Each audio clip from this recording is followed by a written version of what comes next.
having a clear mission and having clear direction, even if that direction changes, is really important for any organization. It's about ensuring and fostering that type of relationship and also that vision and making sure that people feel the love. Executive search is all about heart.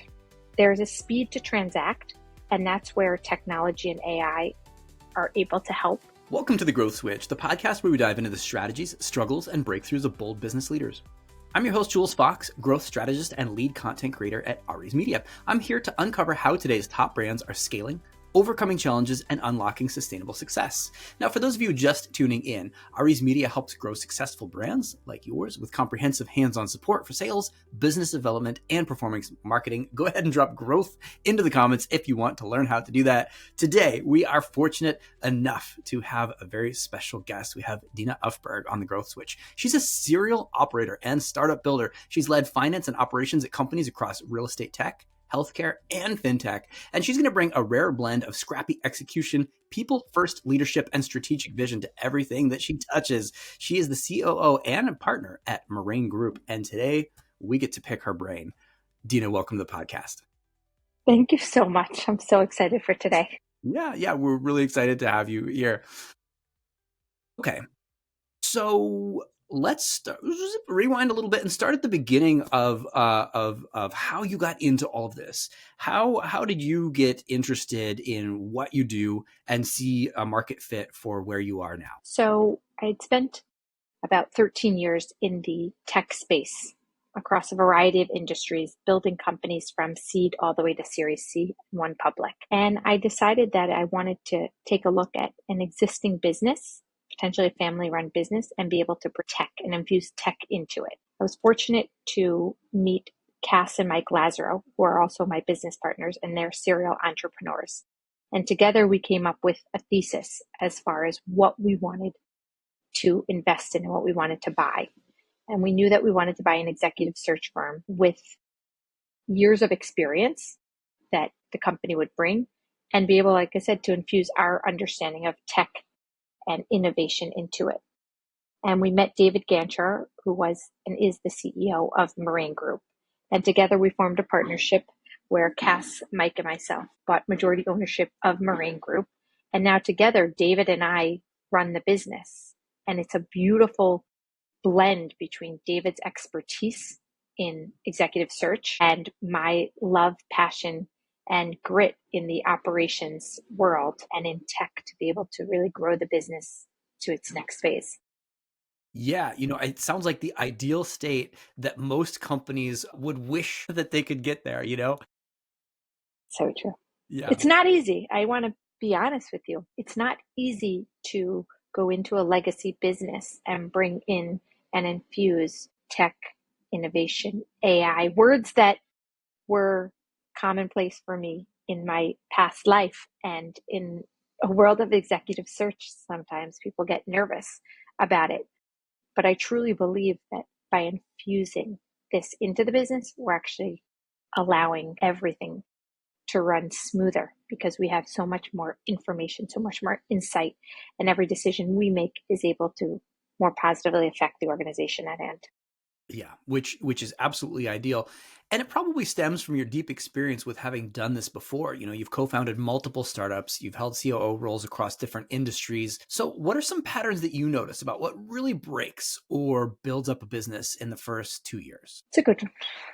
So look, I think having a clear mission and having clear direction, even if that direction changes, is really important for any organization.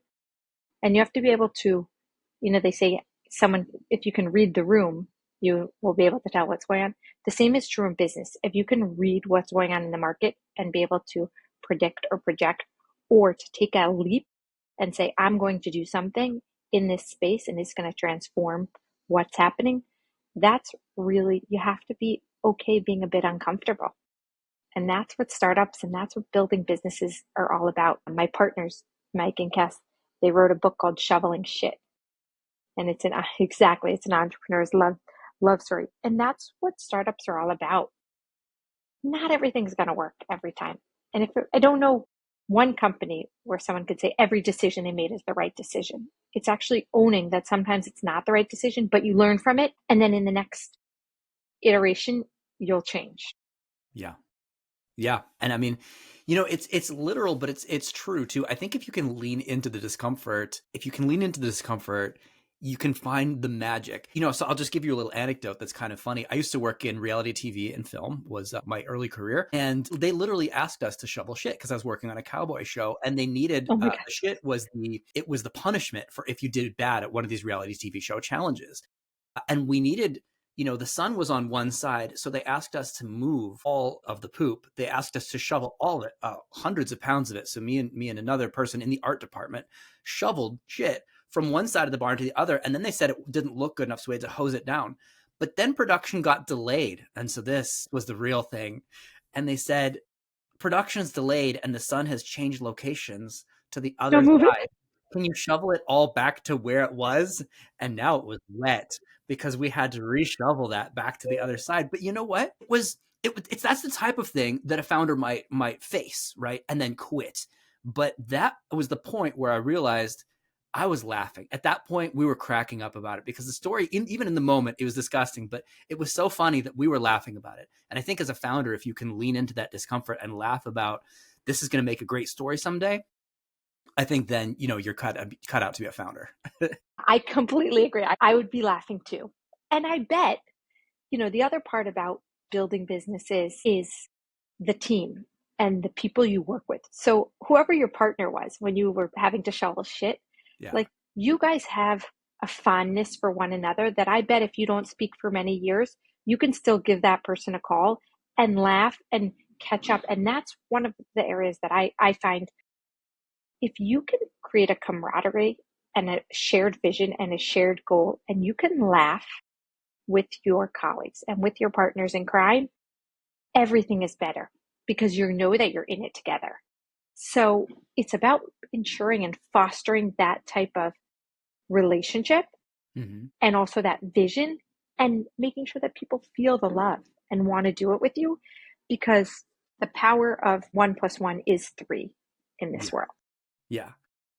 Which is funny because you're on the tech side of things, but it kind of sounds like you have the empathy and you have the heart and the mindset behind the recruiting to really connect people as well. So it sounds like you have a deep understanding of that side of it as well.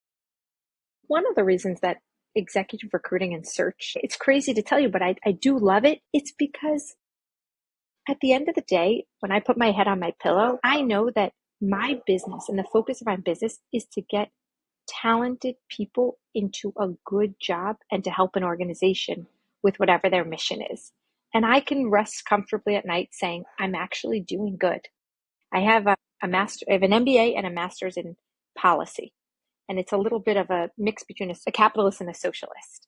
And I feel like executive search and recruiting is truly that mix because we can do good by doing well. Yeah. I think that's a really good point. That you're not just out there to do well financially, right? But you can also do good for the world. You can help people find the right fit. You can help grow companies. All right. So tell me about a time when a team challenge forced you to rethink your leadership approach. So coming into Merraine Group, I did not come from the recruiting space at all. I had worked with recruiters, executive search people in the past, but I never had been in the business myself. And I came in with some preconceived notions, but I also was open to, and most importantly, open to listening to what everyone was experiencing. And I would say that within a few months of being in this role and having the opportunity to meet my team, I started to understand actually the challenges that they were facing as account executives and those that were on the business development and sales side of business.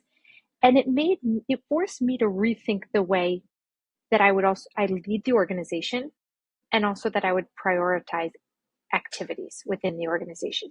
Mm-hmm. And I say that because executive search is all about heart. There's a speed to transact, and that's where technology and AI are able to help.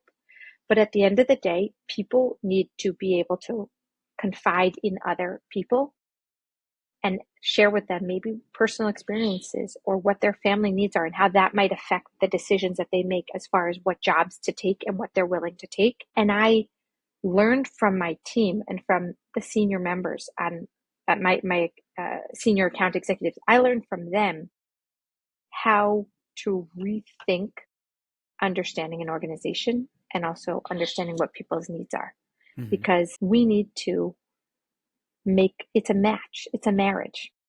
This business is actually matchmaking, and all day that's what I need to rethink. It's not, you do not want to just put a body in a seat, because no one's going to be happy and we're never going to be successful. We need to make sure that this is a marriage for many years in the future. So my team really challenged me to understand how to actually think about an organization in a way that was a growth focus. So I'm still learning, but I'm grateful for our team who's put a lot of effort behind it. Yeah. And I think that when you go inward and do focus on the team and you have happy people, you have happy matchmakers, they're much more likely and able and willing, and their heart is already in the game to bring that heart-centered approach to matchmaking. Yeah. Yeah. And the truth is, you have to be sincere. And this is really, my team is, and we always talk about empathy and sincerity and honesty, because this is not a we do not have a transactional business. We need to, and we only focus on growth and what an organization needs. And that means growth for our own business, Merraine, but also growth for the companies, the healthcare systems, the nonprofits that we work for. What does sustainability look like for them? And who is the talent that they need to bring in order to grow their organization? Because their growth is our growth. Yeah. Yeah. I mean, for a company who cares, that's a beautiful way to think, is really being personally invested in company growth. It's really what we do at Ari's Media as well. Not to make this about us at all, but sure, we do become growth partners with all of the people that we work with, because we want to be personally invested in their growth. Yeah, I'll just tell you a funny story. We're a small enough team at this point to still, we share pictures of people's kids and grandchildren. Oh. I had a son a day after, actually, I joined forces with David and bought Merraine. So a day after the acquisition, I actually had a son. And at the 1 year anniversary, which happens to be today, I sent around a picture of my son from day one to now, 1 year. And not only were people so happy to see it, but I have colleagues that were like, oh my God, even from the 6 month, he looks so much different. That's a tiny piece of the heart that we have in this business. And everyone celebrates each other's milestones, whether it's becoming a grandparent, becoming a parent, getting a dog. And that's something that you can't put a price to, is camaraderie, love, and care for each other, because compassion, we all want to feel appreciated and loved. Yeah, absolutely. As a fellow new parent, my daughter's 10 now, but I am amazed that you not only had the bandwidth to go through that transaction, but continue, and you're here on a podcast and your eyes are open. The day of the transaction, the following day, less than 24 hours, but the following day is my son's birth. And every so often I, go to pediatrician, I'm writing down the date and I'm like, wait, June 6th or June 7th, which is the date? Yeah. They kind of all merged into one.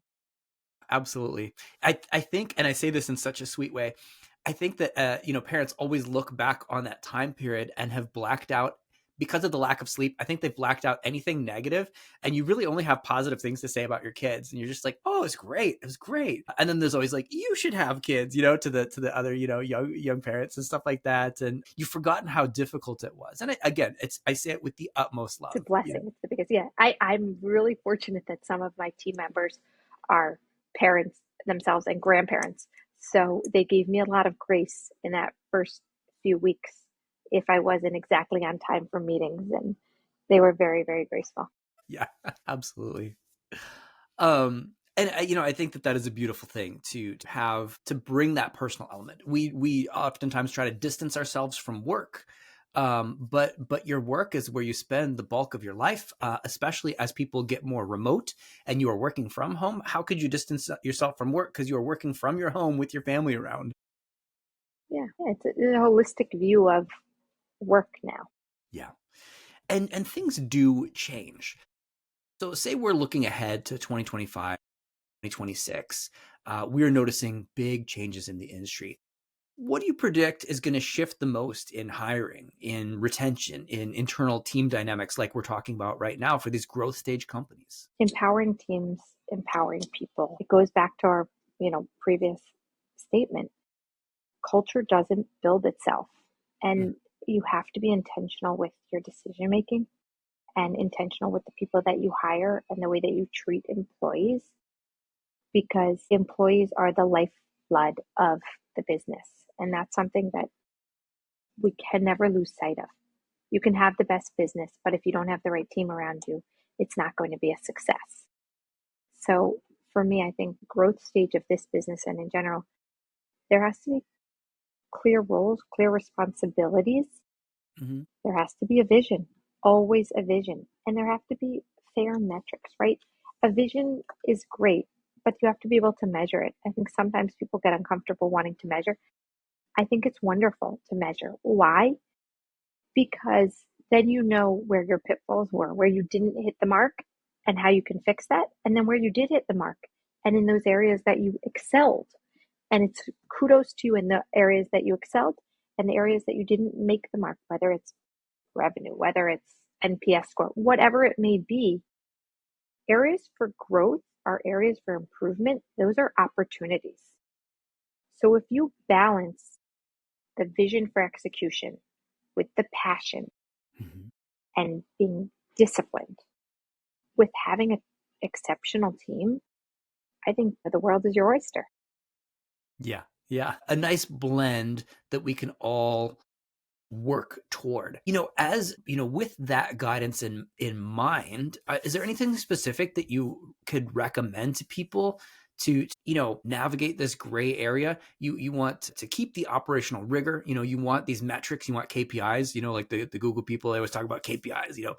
Mm-hmm. How do we measure that success? We want these SMART goals, but you also want to stay true to the company's values, right? So how do you walk that line? Is there a strategy? Yeah.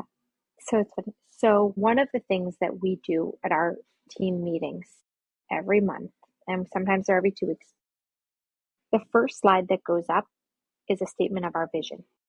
And the second slide is our values. And we had a lot of input into our values of the business. Mm-hmm.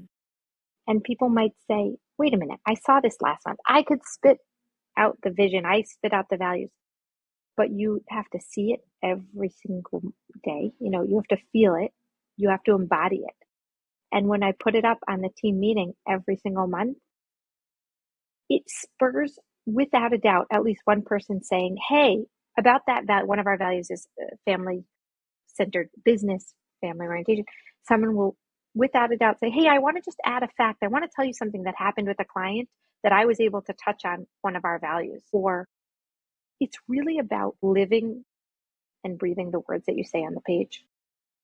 And if you're constantly hitting them home, you don't even realize it's like through osmosis that people start to live those values. And I think that, in this world of hiring, it's about being sure that we create a frictionless environment, that we reduce bottlenecks, and that we have a culture that cares about our people. And therefore, when you care about your people, they're able to actually care about their clients Mm-hmm. all the time. And that's always what I say to people. What are your clients' needs? What are we doing for the client? Because when you do for the client, you're doing for yourself too. Yeah. Yeah. And, the fact that in your workplace, people are allowed to speak up, feel comfortable enough to speak up, that really speaks towards, the buzzword is psychological safety. But I just kind of call it holding space. And it kind of sounds like you're suggesting you hold space for your people so that they can hold space for your clients.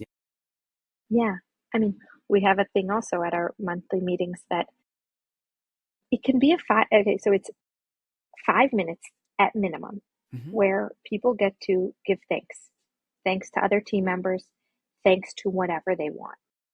And I say at minimum of 5 minutes because Sometimes it will go 20 minutes, and that's 20 minutes of well spent time. And I never cut that off because I want people to give thanks to their colleagues. I want them to give thanks to whoever helped them succeed. And I want other people to hear, because gratitude is infectious. And in today's society, it's so important to give gratitude and to hold space for thanks and to say it out loud, because it gets like, I don't know, when's the last time someone just said to you, like, thanks? It feels good, right? You hold It the door really open for does. someone and you feel good. You think to yourself, wait a second, why do I feel good? I just hold the door open.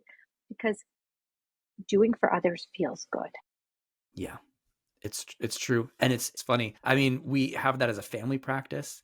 I wish I could develop more in my work life. I always try to work on those soft skills, but absolutely, I wake up in the first thing in the morning. My gratitude practice, my ritual is I don't drink coffee, but I make my wife's coffee. And that's the very first thing that I do. And I think to myself, how lucky am I? How fortunate am I to be able to do this for her?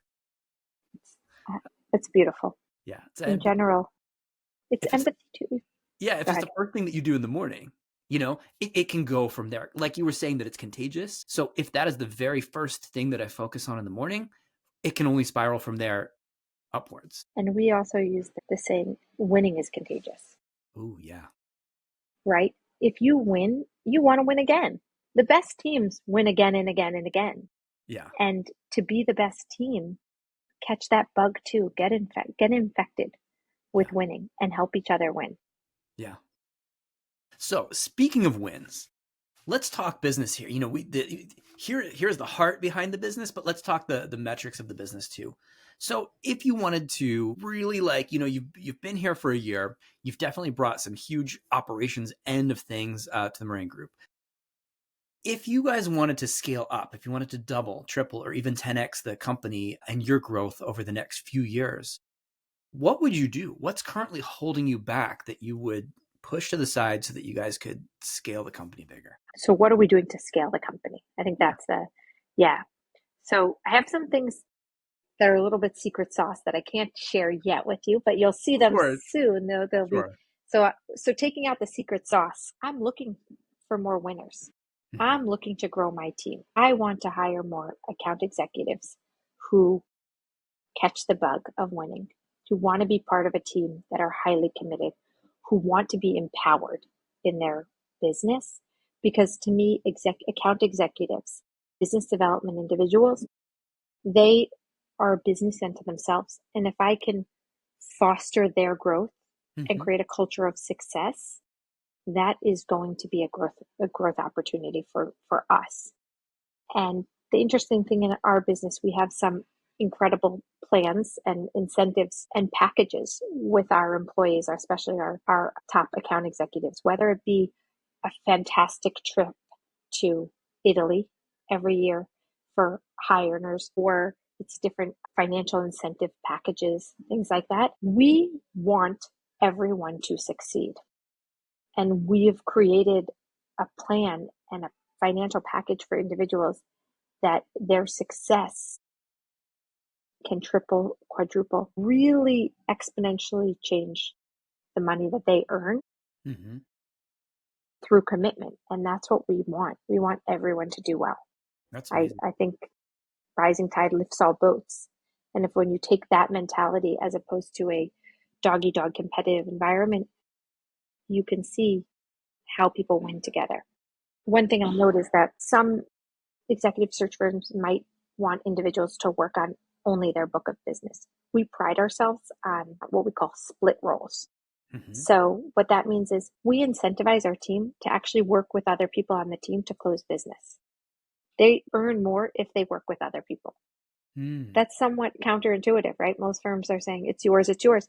Yeah. No, because I think two minds together are smarter than one. Yeah, I mean, I think that's great for collaboration. You've built up this infrastructure, you've got the tech side, and everything's running smoothly. How do you know who is ideal for you to connect with and who your business is a best fit for? It's a good question. Well, I think about even my own sales team and growing my sales team and who the great fit is. Commitment.